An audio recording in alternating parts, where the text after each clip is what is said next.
기도의 관점에서 고찰해보는 나와 하나님과 사람들과의 관계. 하나님을 신앙하는 사람들에게 있어서 기도는 하나님과 관계된 카테고리 가운데 가장 직접적이고 체험적인 통로가 되는 것입니다. 기독교인에게 있어서 기도는 예배와 성경과 함께 가장 중요한 의식 가운데 하나가 되었고, 이미 오래전부터 이어져 내려오는 신앙의 행위적 구성 요소가 되고 있습니다. 기도의 중요성은 예로부터 강조해온 생활의 지침이며 신앙의 지표가 되고 있으며, 우리나라에 있어서는 매일 새벽마다 기도회가 전통적으로 개성될 만큼 그 중요성은 다른 어떤 것보다 우선하고 있습니다. 초기에 있어서 기도의 모든 핵심은 나와 하나님, 그리고 하나님 나라에 대한 관심이 초점이 되었습니다. 그러던 기도의 내용이 점차로 시대와 세계화를 거치는 과정에서 하나님과 하나님의 나라보다는 자신의 생애와 성공, 성취와 욕구의 도구로 사용되는 경향이 점차 확산되어 갔으며, 지금은 그러한 경향이 지역의 토테미즘과 뒤섞여 더욱더 심화되어 가는 현상을 보여주고 있습니다. 즉, 기도가 내세를 중심으로 하는 영원성보다는 현세를 중심으로 세속화되어 가는 부정적인 경향이 확산되고 있다는 것입니다. 물론 기도를 통하여 현실에서 부딪히는 여러가지 어려운 난관들을 극복하는 것은 옳은 일일 것입니다. 그러나 그러한 행위와 속성들이 절제된 경계를 넘어서서 하나님과의 관계보다 중요시되고 우선시되어서는 안 된다는 것입니다. 현실의 몸을 의지하고 살아가는 인생의 고단함 가운데 그러한 성숙한 절제와 컨트롤된 인내가 개인의 의지만으로 가능한가 하는 것은 과제로 남게 될 가능성이 높습니다. 그러므로 기도의 중심을 정하고 그것에 충실한 것이 중요한 성결 과제가 될 것입니다.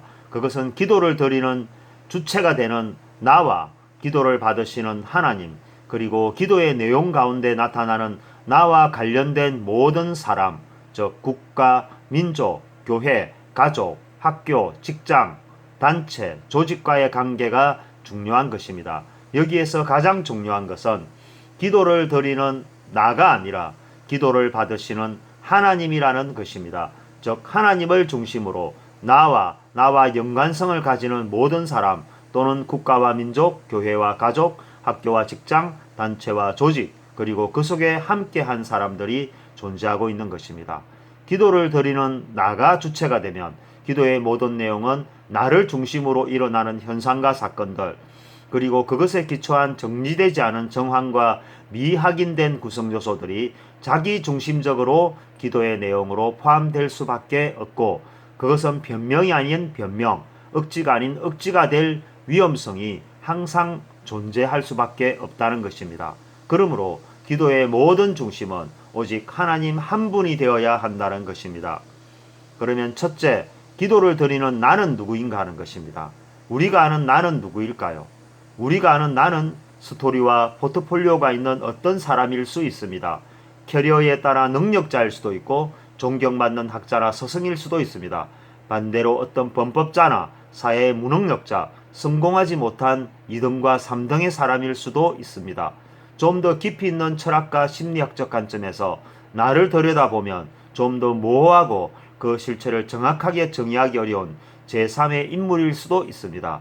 이처럼 우리 스스로도 나를 발견하거나 찾는다는 것은 매우 어려운 작업이고, 학자나 전문가들이 보는 제3자의 관점에서도 쉽지 않은 질문이 될 것입니다. 그러나 하나님께서 아시는 첫 번째 나는 죄인이라는 것입니다. 디모데전서 1장 15절의 말씀과 같이 그것도 영원히 죽을 수밖에 없는 죄인이라는 것입니다. 이 세상에서 가장 극악한 죄인에게 주어지는 최고의 징역도 육체의 죽음인 사형으로 종료되는데, 보통 사람으로 살아가고 있는 우리 자신이 영원히 죽을 수밖에 없는 죄인이라는 정의는 쉽게 받아들일 수 없는 것일 수 있습니다.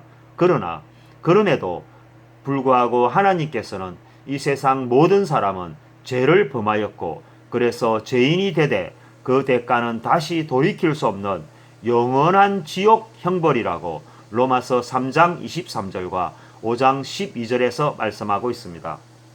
내가 아는 나와 하나님이 아시는 나는 분명히 다를 수 있습니다.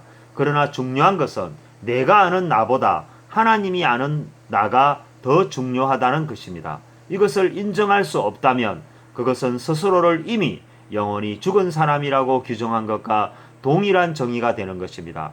또한 이것을 인정하더라도 이것을 늘 경히 여기고 무시하는 사람도 위태롭기는 마찬가지라는 것입니다. 그러므로 나와 우리가 죄인이라는 하나님의 말씀을 신앙한다면 세월을 허비하지 말고 하나님과의 관계 회복을 위하여 자신의 인생을 이대로 방치해서는 결코 안 될 것입니다. 하나님은 우리가 왜 죄인이라고 말씀하고 있는 것일까요? 그것은 하나님을 전적으로 의지하지 않고 부분적이든 전적이든 사람이 자기 자신과 자신이 의지하고 싶은 다른 무엇에게 의지하여 인생을 살아가고 있기 때문입니다.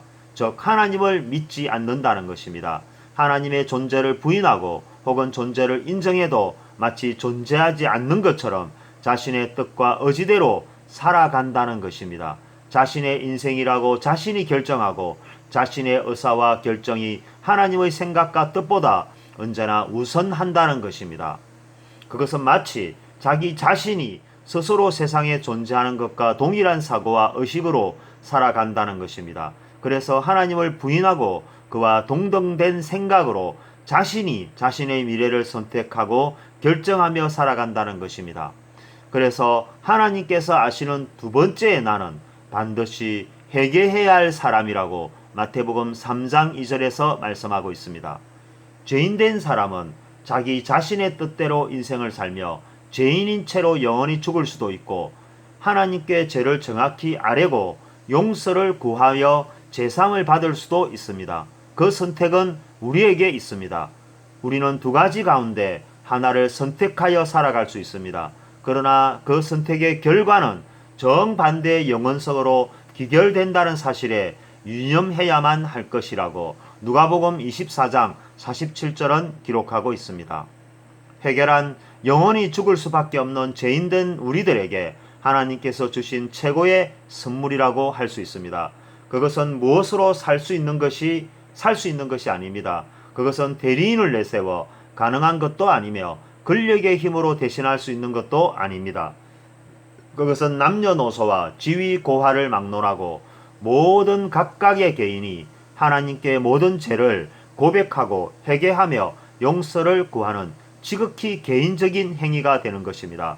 그것은 거짓없는 진실이어야 하고 예수님을 구주로 영접하고 하나님을 신앙하는 기초 위에 세워지는 것입니다. 즉 하나님을 믿지 않고 스스로를 죄인이라 고백할 수 없고 예수님의 보혈 없는 참회는 세상의 속죄와 다를 것이 없는 것입니다. 그러므로 우리의 죄를 위하여 자신을 죽여 희생하신 예수님을 구주로 영접하고 이것을 고백하며 하나님을 믿는 것이 회개의 중심이 되는 것입니다. 그것은 세상과의 단절인 동시에 세상과 자신의 명령에 복종하지 않겠다는 선언의 의미를 포함하는 것입니다. 이것으로 하나님의 명령에 복종하며 새로운 삶과 새로운 인생을 오직 주와 동행하며 주를 위하여 사용하겠다는 약속의 표현인 것입니다. 하나님께서 하시는 세 번째의 나는 구원받은 사람으로 하나님의 자녀가 되는 것이라고 사무엘 하서 22장 3절, 시편 3장 8절에서 말씀하고 있습니다. 회개는 죄로 인하여 하나님과 단절된 관계를 회복함은 물론 구원의 특혜와 함께 하나님의 자녀가 되는 축복된 권세를 취득하게 되는 길을 열어주는 것입니다. 이로써 하나님께서 하시는 세 번째 나는 택한 백성으로서의 영광을 성취하게 되는 것입니다. 하나님의 자녀로서 누릴 수 있는 권한과 책임은 무엇일까요? 하나님의 자녀로서의 권한은 무궁하다 할 수 있습니다. 권한에 제한이 없다는 것입니다. 모든 것을 누릴 수 있고 가질 수 있으며 또한 나눌 수 있습니다. 그러나 그것을 느끼며 사용할 수 있는가 없는가 하는 것은 개개인의 능력이 아니라 하나님의 뜻에 따른 일방적인 은혜일 것입니다. 그것을 구하는 자가 얻을 것이며 진실에 기초한 자녀가 복을 얻을 것입니다. 자녀로서의 책임은 무엇인가? 그것은 복음입니다. 때를 얻든지 못 얻든지 복음을 전하고 많은 사람을 구원에 이르게 하는 노력의 경주일 것입니다. 사람들은 자신의 창고에 물질을 채우려고 노력하지만 하나님께서는 사람을 채우려고 합니다. 이것이 사람과 하나님이 전혀 다른 사랑의 온도차라는 것입니다. 이처럼 하나님께서는 모든 사람을 자녀로 삼고 싶어하며 구원에 이르게 하고 싶은 것입니다. 그래서 하나님께서 하시는 네 번째 나는 하나님의 자녀로서 복음을 전하는 하나님의 정인이 되는 것이라고 사도행전 1장 8절과 누가복음 24장 48절에서 말씀하고 있습니다. 정인의 삶은 세상의 삶과 다른 것입니다. 정인은 자신이 본 것을 그대로 전가하는 사람을 말하는 것입니다. 그런 의미에서 아무나 정인이 될 수 있는 것은 아닙니다. 세상에서의 정인도 아무나 세우지 않는 것처럼 하나님이 세우신 복음의 정인은 더욱더 그렇습니다. 하나님의 정인은 마리아와 제자들과 손에 못자국을 만져본 도마와 같이 예수님의 보혈의 목격자요 하나님을 만난 사람이 되는 것입니다. 그러한 체험이 없는 사람은 결코 복음의 정인이 될 수 없습니다. 하나님을 믿지만 아직 만나지 못하고 체험하지 못한 사람은 교회는 다니지만 정인의 삶은 살아갈 수 없습니다. 이제 벼랑 끝에서 흔들리는 불안한 믿음의 소유자가 되지 말고 큰 믿음의 정인이 되는 우리가 되어야 할 것입니다. 둘째로 하나님과 나와의 관계가 중요한 것입니다. 누가복음 20장 38절, 갈라디아서 2장 19절은 이것을 증거하고 있습니다. 하나님은 누구입니까? 하나님은 나를 결정하는 분입니다. 즉 내가 나를 결정하는 것이 아니라 하나님이 나를 결정한다는 것입니다. 하나님이 결정한 사람은 하나님의 생각과 뜻이 중요하고 그 생각과 뜻을 구하며 그것에 따라 살아가는 사람입니다. 그래서 언제나 기도하는 사람이며 예배와 성경과 복음을 제1로 생각하는 습관을 가지고 있습니다. 앞에서 언급한 바와 같이 내가 죄인이라면 나와 하나님과의 관계가 너무나 중요한 문제가 되는 것입니다. 죄인의 관점에서 바라보는 하나님은 정확히 두 가지로 정의될 수 있습니다. 하나는 심판의 하나님이고 하나는 구원의 하나님이라는 것입니다. 시편 96편 13절은 이와 같은 것을 증거하고 있습니다. 즉 하나님과의 관계 속에 존재할 수밖에 없는 내가 영원히 죄인인 모습으로만 살아간다면 그것은 곧 심판의 하나님과 직면하게 될 수밖에 없습니다. 반대로 죄를 자백하고 진심으로 회개하여 죄의 사함을 얻었다면 그와 함께한 하나님은 구원의 하나님이 되는 것입니다. 문제는 인생에 있어서 이 두 가지의 경우수 외에 다른 어떤 길도 존재하지 않는다는 것에 있습니다. 그러나 이것은 내가 선택하여 결정할 수 있는 것이 아닙니다.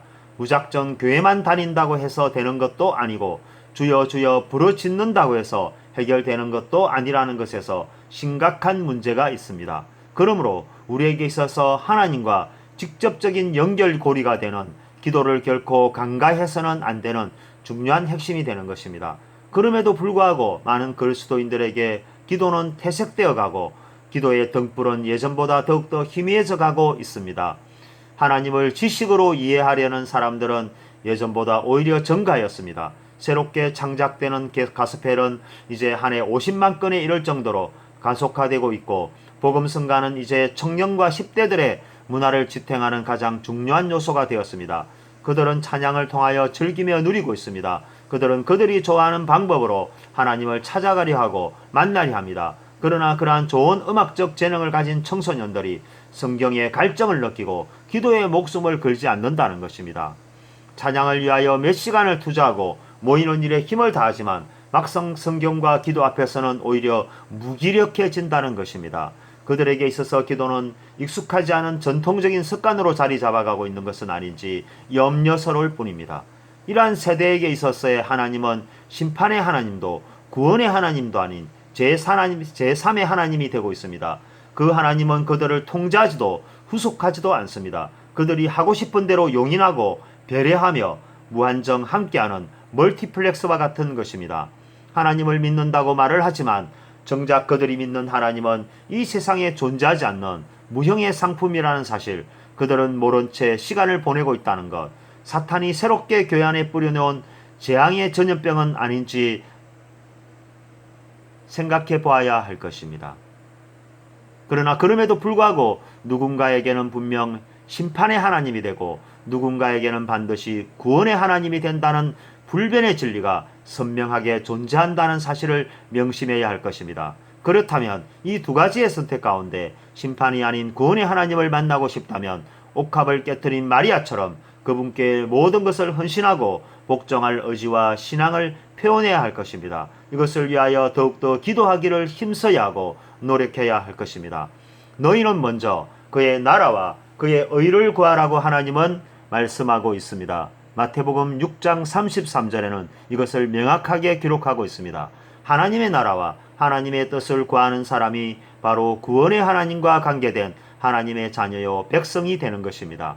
자신의 뜻을 구하고 자신의 성취를 위하여 하나님을 이용하려 한다면 그런 이미 심판의 하나님과 직면하고 있는 것이라 할 것입니다. 구원의 하나님과 관계된 사람은 자신이 하고 싶은 대로 사는 사람이 결단코 아닙니다. 교회 안에서도 자신이 좋아하는 직분과 봉사 분야를 치사 선택하고 그것에 맞는 것만 하려 한다면 그것 또한 구원의 하나님을 오인한 것이라고 할 것입니다. 하나님의 백성은 자신이 좋아하는 것을 하는 사람이 아니라 하나님이 원하는 것을 하는 사람을 말하는 것입니다. 당신의 마음속에 여전히 범죄한 자가 지배하고 있는지 아니면 구원의 하나님이 당신의 모든 권한을 가지고 있는지 진단해보고 돌이켜 회개할 기회를 가져야 할 것입니다. 이것이 기도에 있어서 두 번째 중요한 요소가 되는 것입니다. 셋째로 구원의 하나님과 관계된 나와 연관성을 가지는 모든 사람 또는 국가와 민족, 교회와 가족, 학교와 직장, 단체와 조직, 그리고 그 속에 함께한 사람들과의 관계입니다. 욥기 12장 23절, 골로새서 1장 23절은 이와 같은 관계성을 밝혀주고 있습니다. 두 번째 질문에서 내가 심판의 하나님과의 관계가 아닌 구원의 하나님과의 관계라면 나는 세 번째 질문에서 복음자로서의 사명을 가지고 있어야 한다는 것입니다. 죄인의 신분이었던 내가 영원히 죽을 수밖에 없는 상태에서 영원히 살 수 있는 축복의 기회를 얻음과 동시에 구원의 하나님과 자녀 관계가 되었다면 이 엄청난 사실에 대하여 증거를 하는 것은 당연한 기결일 것입니다. 그래서 기도의 세 번째는 그들을 위하여 남은 생의 전부를 드려도 후회가 없겠다는 의지를 표현하고 선언하는 것입니다. 때문에 우리의 기도에는 죄인인 나를 한 점 거짓없이 정직하게 고백하고 구원의 하나님의 은혜를 잊지 않으며 더 나아가 이 중요하고 복된 소식을 나라와 민족과 사람들에게 증거를 해야 하는 사명을 감당할 수 있도록 기도해야 한다는 것입니다. 그런 점에서 나와 관계된 가족과 친구들을 포함한 모든 사람과 단체와 국가와 민족의 관계는 복음적 관계에 있음을 알 수 있습니다.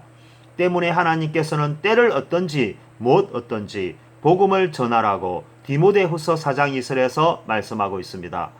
우리에게 주어진 사명과 존재의 목적은 바로 이러한 중요한 가치와 영향력을 선포하는 것이며 담대함과 용기와 인내를 필요로 하는 시대적 소명이 되는 것입니다.